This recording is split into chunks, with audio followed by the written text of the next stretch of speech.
My very first geodes were the kind where you encase it and basically let it sit for months to let it grow the rock candy.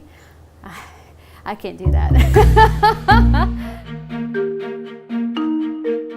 Being a baker, cake decorator, I knew that something had to happen faster. Like, there's no way that somebody's going to give me a cake order, 6 weeks in advance, and I'm going to hope to be able to grow these crystals.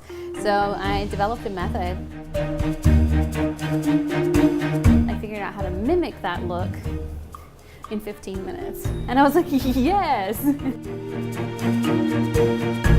Join us for a step-by-step tutorial to make your very own agates and geodes.